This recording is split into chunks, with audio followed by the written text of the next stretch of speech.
Train to Busan experience like for real. Wala lang zombies syempre. Hi, I'm Benjo and for today I'm going to share with you how I maximize my 24 hours visit Busan Pass for only 2,154. So if you're traveling to South Korea soon and wondering kung madali lang makapunta ng Busan, keep on watching kasi kayang-kaya kahit day trip na. So from Seoul, binook namin ang pinakamaagang KTX train papuntang Busan at around 5 a.m. Binook namin to through Klook para less hassle na and past 8 a.m. nasa Busan na agad kami. Touchdown, Busan. Pagkarating namin, nag-Uber na agad kami to leave our luggage in our hotel and this is Lenny Hotel around Somnyon. And then, dumaretso na agad kami sa Haeundae Blue Line Park. Sumakay na kami ng Haeundae Sky Capsule which is not included sa Visit Busan Pass benefits. So, kailangan nyo siyang bayaran 40,000 Korean won for 2 na siya. In our case, sa Mipo Station kami nagsimula papuntang Cheongsapo since doon na namin i-activate yung Visit Busan Pass namin pabalik using the Haeundae Beach Train naman. Pagkababa namin, meron kami nakitang dalawang lighthouse so nagpa-picture muna kami in videos. Sayang, di ba? After, inactivate na namin yung Visit Busan Pass para sumakay ng Haeundae Beach Train. Along the way, pwede kayo mag-decide bumaba kasi may makikita kayong Haewol Skywalk. Free lang siya. Hindi naman siya nakita sa'yo. Okay, hindi nga masyadong Oo, ilang.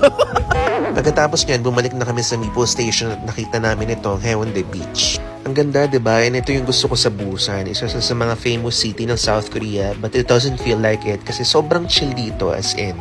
Okay, after dun sa beach, harap na harap niya lang itong Busan X the Sky na part din ng perks ng Visit Busan Pass.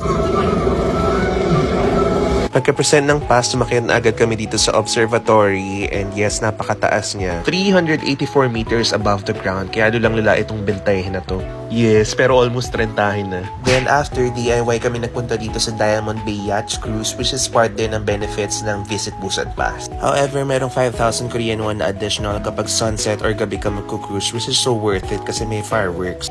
To end day 1 in Busan, nag-laser arena kami which is part of the Visit Busan Pass as well. And just like that, day 2 in Busan na and first order of business is Skyline Luge which is part of Visit Busan Pass as well. So dalawang round trip na lift and luge yung included dito. But we made a strategic plan at after one ride, dumaretso na kami ng Lotte World Busan which is 15-minute walk lang from there. And we made it inside few minutes before our Visit Busan Pass expires kasi 24 hours lang siya, diba? So regardless, basta nakapasok na kayo dyan, pwede kayo whole day sa Lotte World. Sobrang sulit, diba? And after namin magsawa kaka-rides whole day, last stop is Kwangali Beach. Perfecto to watch sunset. Like, sobrang ganda, oh. Makikita mo rin dito yung mga fireworks na ginagawa on cruise. Medyo bitin pa ako but I must say na nasulit ko tong Busan because of the Visit Busan Pass. Check the comments to know why. Bye!